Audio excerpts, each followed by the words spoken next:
So let's dive into things. Tell us a little bit about yourself and, tell us a little bit about your background. You're our first international athlete to have on the TO show. So talk a little bit about your kind of path to Albany, and just go in depth about that. Well, it started kind of odd. I was back home in Sweden and didn't really have my thoughts of going to college at all, which is kind of crazy back then. But I was playing in Sweden in a team. I was working because I graduated 2 years earlier, so I came here kind of late. I turned 21 my freshman year, so definitely like last chance type of thing. But it was just an opportunity I couldn't really say no to.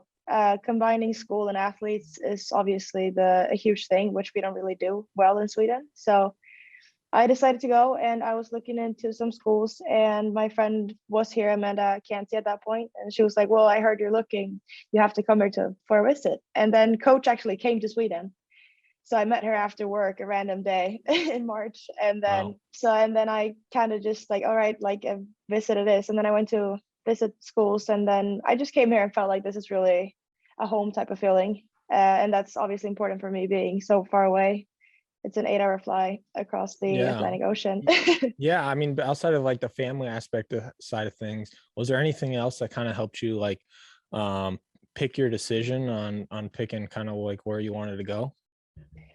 I just felt like the development, the coaches, the piece of that, like individual development and just focusing on getting everyone better and not just like the whole, I don't know, it was a bigger picture kind of. And obviously having Amanda here, another Swedish girl, was like a comfort too, because it's a big step moving that far and doing this whole thing. So that definitely helped. But I don't know, I saw myself being here, which was the biggest piece for me.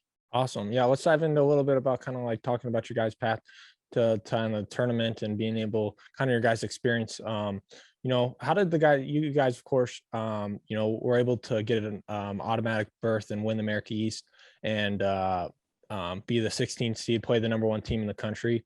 But talk a little bit about through how kind of like the season progressed. You guys kind of like started off like kind of feeling things out, but as the season kind of got on, you guys kind of like took stride and continued to like improve. And you seems like at the end of the season, you guys didn't win the regular season, but you were playing your best basketball when you guys needed Yeah, to.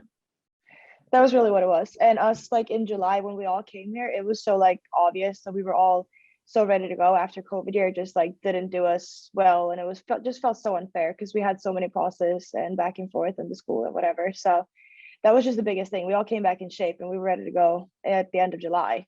And then we just kept that mindset and set our goal early August and just like, we're going to do this. And it was just so cool of playing like big schools as Boston College and Vanderbilt early on, and like trying to like, okay, this is some hard teams we're playing, but we also felt like we're in it and we're doing better and better every day. And we had some losses that kind of, they were important. Obviously they sucked at that point, but they were Yeah. important for us in the long run. So it was just so cool how we like set our goal in August, and we did the whole thing from August, and as you said, play our best basketball in March. Yeah. And playing Louisville was obviously so cool.